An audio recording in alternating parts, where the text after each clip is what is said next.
Hey traders, David Frost, my strategic forecast. You're here for another episode of Common Sense Market Analysis. Today is Tuesday, August 30, 2022. We're looking at a daily chart of the SPY or Spider, which is the proxy for the S&P 500. What do we have on the docket today? The first thing we start out with is another down day. Fair enough, they closed below the 50-period moving average. I hearken back to once they get below the Irene number, all bets on the upside are off up until the point in which they could recapture, if they did, the Irene number. What's Irene one more time? It's about 410.20, give or take. They're far away from that at present, well over 100 S&P handles away. Let's talk about what happens from here. Where are we in time? What's to be expected from this type of market behavior? We're going to have a technical conversation, and then we're also going to have what should we be expecting now type of conversation. One of the things that we should be expecting is big swings in both directions. You'll wake up one morning, whether it's tomorrow, the day after that, you'll wake up one morning, the market will be in a green type of formation, meaning we'll be bouncing up, it'll be poised for a gap higher. There'll be a story attached to it. Hey, the Fed said this, or some Fed governor said that, or something else is taking place, and it will be attached to or attributed to the bounce/rally in the market on that day. Could last a few days, could last a few hours, could last a few minutes. That's the way these things work. What they're actually doing is they're running a test of an important number that was cracked on the way down. That's the way things work. So, for example, let's have that discussion. Let's put that discussion in sync with what could happen tomorrow. What could happen tomorrow and or Friday, or even Thursday if you're counting a 5-day work week. Well, let's look at both sides of the tape. First, let's look at the downside. Where are they going right now? Not that they have to stop their reverse and make new highs, but what's really the next area of big time support for a multitude of reasons? That's what we're looking for. We're going to identify a zone. Inside the number members have the specific numbers each and every day early in the morning. For these videos, we're going to identify a zone. The first thing we have below current price, below today's low, is a couple of pieces of unfinished business. One of them you'll see when we review inside the numbers. They just missed the number by pennies today, and as far as I'm concerned, that makes things a little suspect. Could be bullish in the short run, but it's a little suspect in the longer run. Let me explain, Lucy. The unfinished business today was just under 396. Fair enough. We'll get to that later when we review inside the numbers. However, let's go down a notch to another piece of unfinished business below today's low, not today's unfinished stuff. You're going to want to get out your sticky notes real fast. First, there's an open gap right around 393.85.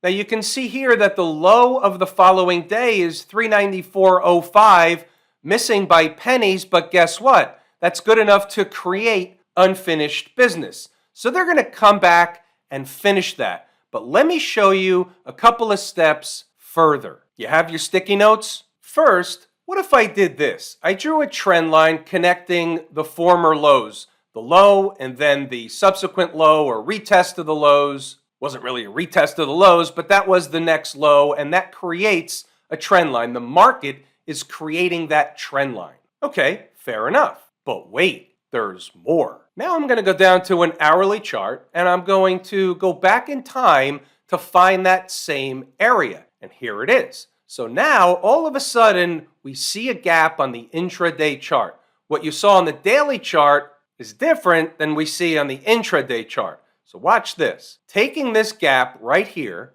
and the gap officially closes at 390.91. Now we've got two lines, and we created a zone of sorts. It's almost a 4-point zone, but remember, expect big swings in both directions. 40 points in the big scheme of things in terms of S&P handles isn't really a tremendous thing when you have an expansion of volatility And as you see from the intraday activity, the market can move 10, 20 points in a flash, not to mention 40 or 50. Now we're back to the daily chart, and you see what starts to develop here. All of a sudden, we have a zone for one reason. We've got some unfinished business, an open gap, and then all of a sudden, we have this trend line that's sloping upward just underneath that zone, or depending on when and if they come into that zone, it could be even closer to the bottom end of the zone. So just think about this for a moment. They come in, they do the unfinished business,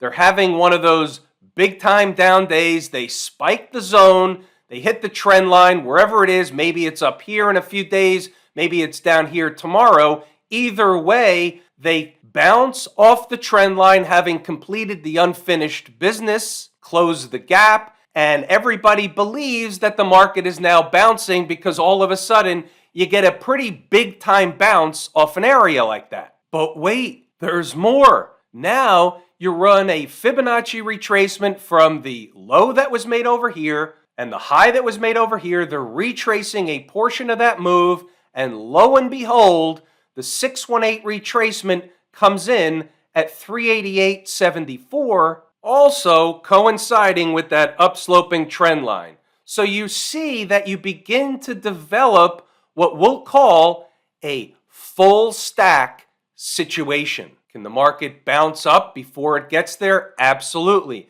Can it go sideways for a few days before it gets there? Absolutely. Is it likely to get into that zone anytime soon?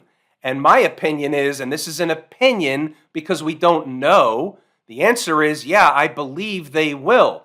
So here are the differences between probabilities and how the market acts and reacts versus possibilities. The market is based on probabilities. So what I do know is, based on a full stack type of situation, I know that there's more of a chance than there isn't that they're going to get a bounce from within that zone, a spike of that zone. That is garden variety stuff. That's a big time zone. There's even more stuff there, but I'm going to reserve that for something else another time. So when talking about probabilities, what we do know is the probabilities are that they're going to bounce from within that zone. Doesn't have to necessarily be on the same day. Right? They could finish down there at the end of a day and then all of a sudden find support and start to bounce the following day or another couple of days later. That is a possibility. So it doesn't necessarily have to rocket out of there, but it can. Either way, it's a big time zone. So probabilities are they'll bounce away from that zone if reached, rather than eating time off the clock above for a while, but if reached sooner than later from now, like within the next few days, let's say. Even into next week would be fine. But we don't know the probabilities of getting into that zone. So let's just say, for argument's sake, that the market bounces up tomorrow and they find themselves recapturing 400 in the SPY, and they have another $2 or $3 bounce, another 20 or 30 S&P handles. They'll start getting into an area where they could recapture another number and have a further bounce, taking our attention away from the lower zone down here, at least for a while. So we can't say short the tape because they're getting into that zone on Thursday. We can't say that, but we can say, hey, listen, if they got into that zone Thursday, Friday, Monday, something like that, there's a strong likelihood that they will find support from within that zone, at least in the vicinity of this upsloping trend line. Put this all on a sticky note. This is like valuable information. People pay to be taught this information. Make no mistake about it. Let's now check out inside the numbers, see what was going on in there today. We'll circle back to stocks on the move. First, we'll run through the commentary, pause the video, read the notes, and go back to the charts. First of all, turnaround Tuesday, we've got the makings of at least the DCB or dead cat bounce on our hands. And that's what was happening in the pre-market session. We had some numbers above, like 407 that was on the board yesterday in case they continued the DCB, but they didn't, so we won't need to go over them here. We'll just skip over in the interest of time. What we do want to note is, and then getting below, and that's if they were to fail, and they did fail, but in the pre-market at 0 dark 30, they were well above this stuff. And then getting below 404 would open the door for yesterday's lows and lower. And by the way, the market of stocks was very quiet in a non-moving around formation of note. So we didn't have a ton of stuff on the board from stocks on the move, but we did have some. So we're moving along. And oh, by the way, we should note, looking at pictures for a moment, right of the vertical is today's activity, SPY 5-minute chart. And you can see here, the first 5-minute candle of the day, the high is 404.10, and they failed, never to be seen again throughout the day. 404 was the pivot, and you'll see that come out in a few moments. Again, 404 below opens a door for 402.65, give or take. And we'll get this out early. There's an elephant in the room. I tried to take a trade down there at 402.65 to 402.40, and it didn't work. That's the net. It was just wrong. They went lower. It was either bounce at that place for a trade, or they're going to go down and pay a visit to 400. That's what happened. They never really did provide a sufficient bounce to take a profit, and that's just the way it works. Can't be right every time. Today, that particular SPY trade was incorrect. Let's move along, see what else we have. Below 404 is the bear side of the tape. So that was discussed before the opening bell, right at the opening bell. So everybody's aware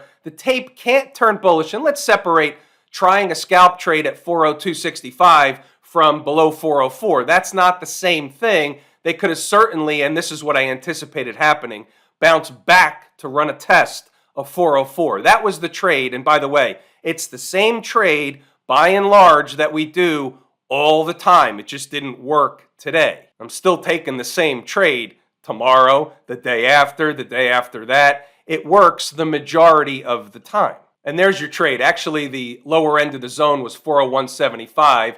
So 402.65 down to 401.75. That was the zone. It was a buying opportunity for me. They didn't really give a sufficient bounce back in the other direction, and they got below 401.20, and this is where it became wrong. They're going to head for 400. That's the risk of the trade. And as long as you know the risk getting in, each and every trader can make their own decision whether or not they want to assume that risk. If you don't know the risk going in, then you can really eat a shitburger. Let's move along, see what else we have. As they started going lower, 400 is on the table. They went to 400. And that really wasn't a bona fide area. It's just a big fat round number from a psychological perspective.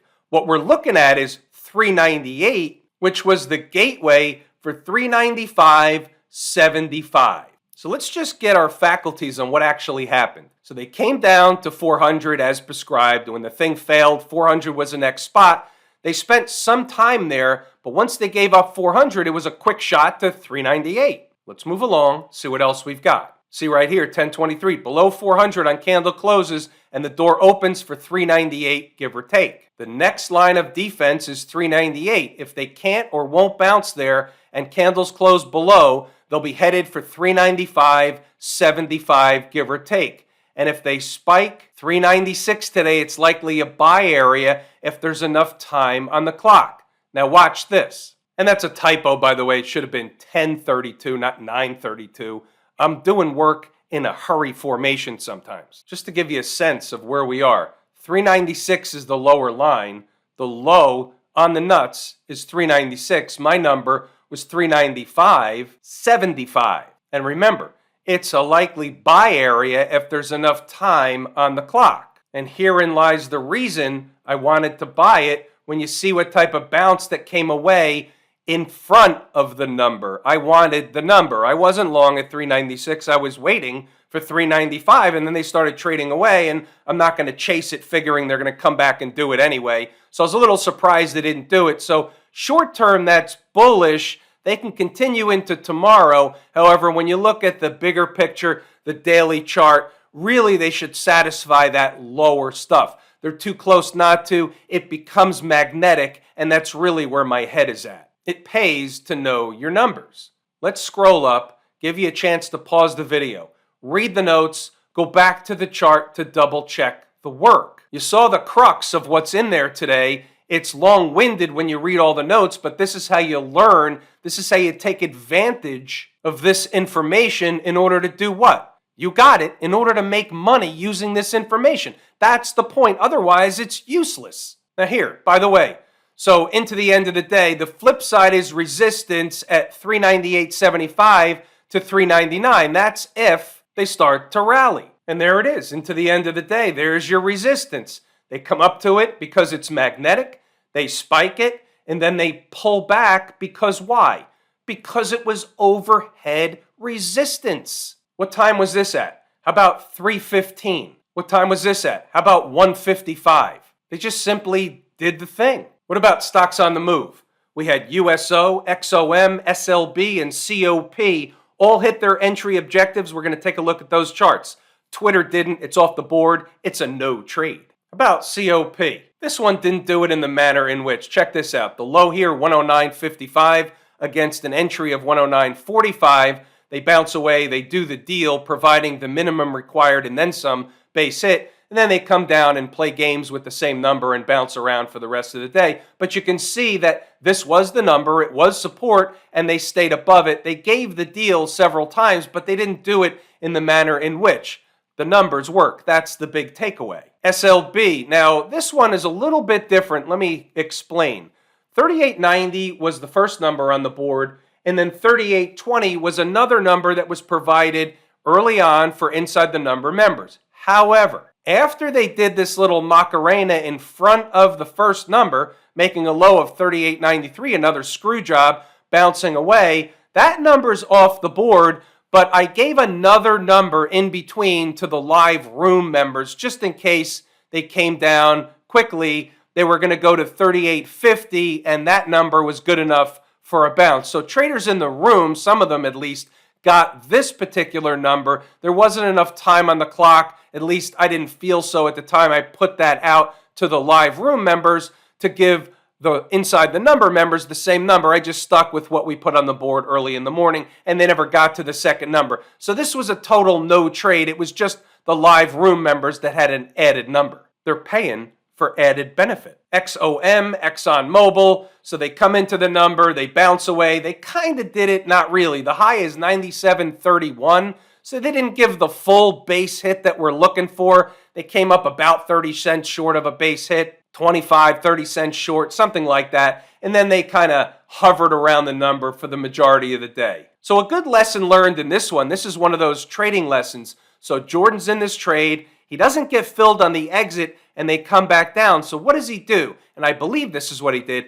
He ended up selling it at or above break even when it came back down, just in case they fell out of bed. He came up short of the number. Don't want to play games with it. They made the attempt. So therefore, they gave you the bounce. Not that they will or won't do it again. You just don't know in real time. So you err on the side of caution. When they come up just short of the number and you didn't get an exit, you have to err on the side of caution. I believe he just pitched this one around break even because of the way it worked out. That's a reasonable thing to do on a day/scalp trade. It is actually the correct thing to do. About USO. So we had some traders that got USO. They like trading oil, so they took this trade. Even though it came up short, they took the first number, 75.40. Check this out. The low, 75.40. They bounce away. What's the high here? How about 76.36? Good for almost a buck. Then they did the same routine at the second number. Where did they bounce back to? Oh my goodness, I can't believe it. The first number. Funny how that works. What's going on over in Camp IWM? Well, they came into the first of the converging moving averages. The second is the 50 down a little bit lower. If the S&P is going to be getting hit into the zone that we talked about before, then the IWM is going to be getting hit at the same time. That whole unfinished business zone in the IWM that coincides with the SPY is down around 179, 178, in that neighborhood. If you take a look at the same kind of schematic that we drew in the SPY, you get 179 and change. This is not an exact number. This is a ballpark figure. You get that for the unfinished business, and the trend line is quite a bit farther down from where this is. So it's a little bit different, but same schematic nonetheless. What about the folks down at the transportation department into the 50-period moving average? Stop short. Still didn't get to the area we talked about last night. That was 13,850. I think that's where they're headed. The S&P is going to go down, and the IWM is going to go down, transports are going to go down. They all go down together. It's all the same market. 13,850 is a big time spot. Now, they don't have to stop short there, but they're going to start finding support in and around that area. What about the Q people? Interestingly enough, they're already at the same type of schematic-ish unfinished business place that we've been discussing. This is the front end of it, but look what we have. All of a sudden, this chart looks different. Now, let me explain this one. So let's say everything comes down and they break this trend line and close below the trend line. Not just the test, but close below it. What would happen then? Well, all of a sudden, other stuff gets activated if they close down here, for example, and we start looking at testing pivot lows down here. We start looking for other stuff. So it's possible, couple of things. Let's look at both sides of the equation. A, it's possible that this is a canary in the coal mine, just the same as other markets can be. I like to use the transports as a canary in the coal mine, but we use the SMH as a canary for the tech sector. We know that. And I like this one as a canary because if money is coming out of risk assets, it's not uncommon for them to be leading the way down because more money is coming out of the risk assets more so than some of the S&P companies, some of the Dow companies. They pay dividends, all this stuff. The tech stuff gets thrown out first. You know the old saying, the faster they rise, the harder they fall, all that kind of thing. So this is a very important area. Interestingly enough, they stopped on a dime on that trend line today. XLF, same routine. It's all the same market. The chart's in a different type of position. They don't have that trend line. They made a lower low before, creating a different thing. Put that on a sticky note. If they're throwing everything out and the other markets are scaling down, that's your area that they're going to run a test of. 31.95, maybe a little bit lower before finding bona fide support. That's if they start closing below that 50-period moving average. That's what will activate that spot. They could spike it, of course, 31.50, 31.60, 31.75 in that neighborhood, but they should find support down in that neck of the woods. Put that on a sticky note. There's your like spot in Smashmouth, 208.65 down to 205, give or take. Have I told you how much I appreciate each and every one of you? Without you, these videos aren't even possible. That is true and accurate information. We're pulling the ripcord here today. I'm David Frost, my strategic forecast. Thanks again for tuning in to another episode of Common Sense Market Analysis.